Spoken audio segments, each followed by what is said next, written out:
हाय, कैसे हैं आप। तो आज की वीडियो में मैं आपके साथ कुछ सीक्रेट्स डिस्कस करने वाली हूँ जो कि रिलेशनशिप को सक्सेसफुल बनाने के लिए, स्ट्रॉन्ग बनाने के लिए, हैप्पी बनाने के लिए बहुत ज़रूरी होते हैं।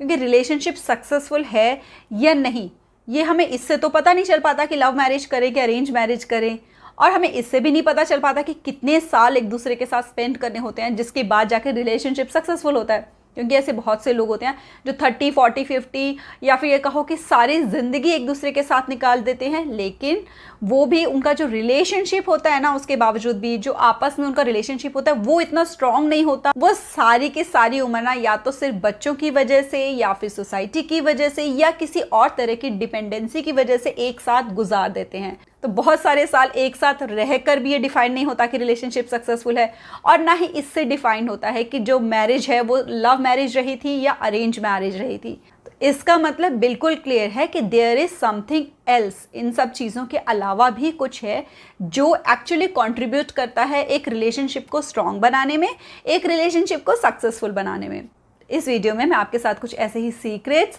शेयर करने वाली हूँ जिनको जान के समझ के आप अपने रिलेशनशिप को इवैल्यूएट कर सकते हो और ये जान सकते हो कि अगर आप अपने रिलेशनशिप में कोई आपको कमी लग रही है तो वो कमी किस जगह पे है, वो कौन सा एरिया है जिसको इम्प्रूव करने की फ़िलहाल ज़रूरत है।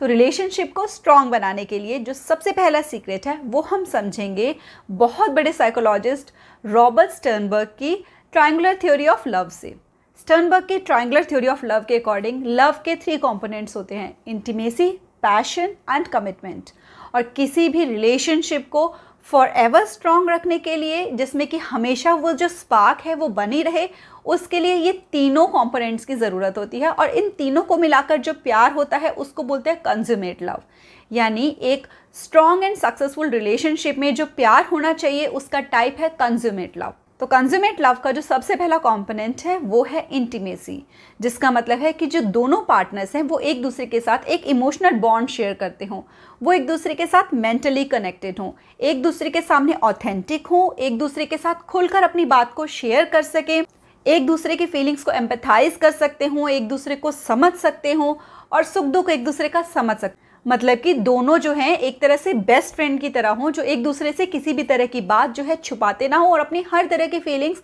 ओपनली एक दूसरे के साथ शेयर कर सकते हो। उनको कुछ भी एक दूसरे के सामने प्रिटेंड ना करना पड़ता हो, वो ऑथेंटिक रहते हो और एक दूसरे के ऑथेंटिक सेल्फ से प्यार भी करते हो। कंज्यूमेट लव का दूसरा कंपोनेंट होता है पैशन। पैशन का मतलब यह है कि जो दोनों के दोनों पार्टनर्स हैं वो एक दूसरे की तरफ रोमांटिकली अट्रैक्टेड हो, इमोशनली जो उनका रिलेशन है उसके साथ साथ ही उन दोनों का आपस में फिजिकल रिलेशन भी हो, तो यानी कि फिजिकल इंटीमेसी भी एक दूसरे के साथ शेयर करते हो। कंज्यूमेट लव का थर्ड कंपोनेंट होता है कमिटमेंट, जिसमें कि दोनों के दोनों पार्टनर्स इमोशनल बॉन्ड शेयर करने के साथ साथ फिजिकल रिलेशन होने के साथ साथ ये भी डिसाइड करा हो जिन्होंने कि भी वो फाइनली एक दूसरे के साथ पूरी ज़िंदगी स्पेंड करना चाहते हैं, वो कमिटेड हो अपने रिलेशनशिप को लेकर, वो एक दूसरे पे भरोसा करते हों, देन वो एक दूसरे के प्रति लॉयल भी हों, वो एक दूसरे को धोखा ना दें कभी। ऑल इन ऑल वो पूरी तरह से अपने रिलेशनशिप में कमिटेड हों कि लाइफ में आने वाले हर अप्स एंड डाउन्स में वो एक दूसरे का जो साथ है वो हमेशा निभाएंगे और एक दूसरे को किसी भी तरह के चैलेंजेस या प्रॉब्लम्स आने पे एक दूसरे का साथ ना छोड़ते हों।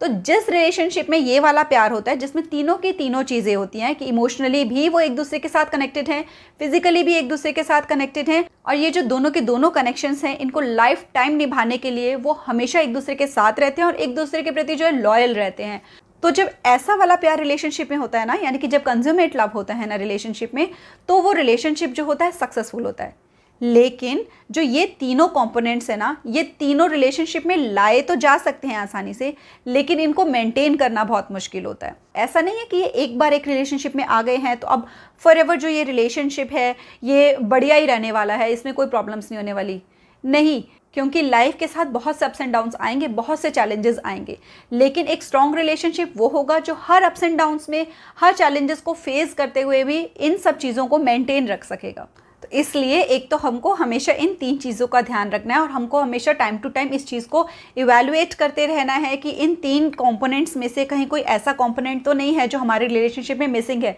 जब भी लगे कि रिलेशनशिप किसी चैलेंजिंग फेज से गुजर रहा है, तो आप तीनों के तीनों कंपोनेंट्स को एनालाइज करके देख सकते हो कि फिलहाल आपके रिलेशनशिप में क्या मिसिंग है।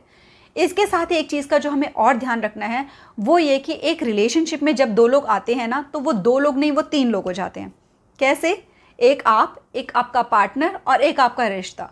तो एक रिलेशनशिप तब सक्सेसफुल होता है, तब स्ट्रांग बनता है जब रिलेशनशिप में ये तीनों लोगों को अपना अपना टाइम मिलता है ग्रो करने के लिए इंडिविजुअली, आपको भी, आपके पार्टनर को भी और आपके रिश्ते को भी। तो दोनों जो पार्टनर्स हैं वो इंडिविजुअली भी जब ग्रो करते हैं अपने अपने फील्ड में, अपने अपने एरिया में, अपनी अपनी लाइफ में, जब वो अपनी अपनी ग्रोथ के ऊपर फोकस करते हैं ना, और साथ ही साथ जो तीसरा पर्सन उनके साथ अटैच हो गया यानी कि उनका रिश्ता, जब वो उसके ऊपर भी फोकस करते हैं, यानी तीनों मिलकर जब ग्रो करते हैं ना, तो एक्चुअली जो रिलेशनशिप है वो सक्सेसफुल होता है। अब क्या होता है ना, कई बार जो कपल्स होते हैं वो या तो अपने आप को दोनों को भूल जाते हैं, दोनों में से एक जो है एक दूसरे को भूल जाता है और वो सिर्फ रिश्ते के ऊपर फोकस करता है कि रिश्ते को स्ट्रॉन्ग करना है, रिश्ते को स्ट्रॉन्ग करना है, उसके चक्कर में खुद को भूल जाते हैं, तो भी रिश्ता स्ट्रॉन्ग नहीं होता। और कई बार क्या होता है कि दोनों कपल्स जो होते हैं वो ये डिसाइड करते हैं तेरी अपनी ज़िंदगी, मेरी अपनी ज़िंदगी, मुझे अपना टाइम चाहिए, तू अपनी ज़िंदगी एंजॉय कर। उस केस में भी क्या होता है कि जो रिश्ता है वो स्ट्रॉन्ग नहीं होता क्योंकि उसको तो टाइम नहीं मिल रहा। इसलिए दोनों के दोनों पार्टनर्स को अपनी ग्रोथ पे भी फोकस करना है, अपने पार्टनर की ग्रोथ में उसको सपोर्ट भी करना है, साथ ही साथ जो उनका रिश्ता है उसके लिए भी टाइम निकालना है, उसके लिए भी एफर्ट्स करने हैं कि उनका जो रिश्ता है वो भी स्ट्रांग रहे। क्योंकि जब दो लोग एक रिलेशनशिप में आते हैं ना, तो दोनों की ही लाइफ में कुछ एक्स्ट्रा रिस्पॉन्सिबिलिटीज़ ऐड ऑन हो जाती हैं, और उन रिस्पॉन्सिबिलिटीज़ के चक्कर में क्या होता है कि दोनों एक दूसरे को टाइम नहीं दे पाते हैं। एक दूसरे को टाइम नहीं दे पाने का मतलब है कि जो रिश्ता है, रिलेशनशिप है, उसको टाइम नहीं मिल पा रहा, तो वो क्या है कि उन रिस्पॉन्सिबिलिटीज़ के बोझ में जो रिलेशनशिप है वो दब जाता है। तो इसीलिए जो दोनों पार्टनर्स हैं ना, उन दोनों को ही एक दूसरे की लाइफ में जो एक्स्ट्रा रिस्पॉन्सिबिलिटीज़ आई हैं उसको शेयर करना चाहिए। जब उन रिस्पॉन्सिबिलिटीज़ को वो शेयर करते हैं ना, तो दोनों का जो माइंड है वो हल्का रहता है, फ्री रहता है। और उन रिस्पॉन्सिबिलिटीज़ को शेयर करते हुए ना, जो सोसाइटी ने डिफाइन कर रखे हैं जेंडर के रोल्स, उनको बिल्कुल साइड पे रख देना चाहिए। हर रिस्पॉन्सिबिलिटी को इक्वली शेयर करना चाहिए, चाहे वो घर के अंदर की हो, चाहे वो घर के बाहर की हो, चाहे वो फाइनेंशियल से रिलेटेड हो या फिर वो पेरेंटिंग से रिलेटेड हो। जब दोनों पार्टनर्स मिलकर इक्वली सारी रिस्पॉन्सिबिलिटीज शेयर करते हैं तो ऑटोमेटिकली उनका जो रिलेशन है वो बहुत ज़्यादा स्ट्रॉन्ग बन जाता है। और टाइम टू टाइम क्या है कि जैसे जैसे टाइम आगे बढ़ता जाता है ना, तो ऐसे जो रिलेशन होते हैं उनमें जो प्यार होता है, जो उनका बॉन्ड होता है, वो और स्ट्रॉन्ग होता जाता है, ना कि कम होता जाता है, जो कि हमने हमेशा से सुना है कि रिलेशनशिप में 2-4 साल के बाद वो वाली बात नहीं रहती। तो ये उस केसेस में होता है, उस एरिया में होता है जहाँ पर ये वाली जो चीज़ें हैं मिसिंग है। आई होप कि इस वीडियो से मैं आपके थोड़े बहुत डाउट सक्सेसफुल रिलेशनशिप को लेके क्लियर कर पाई हूँ। अगर आपने मेरा वीडियो आज पहली बार देखा है तो मैं हूं डॉक्टर शिखा, और इस चैनल पे मैं ऐसे वीडियोस अपलोड करती हूं जो आपकी क्वालिटी ऑफ लाइफ को इम्प्रूव करने में at the level of mind, body and soul support करते हैं, ताकि आप अपने हायर लेवल के साथ कनेक्ट कर सकें।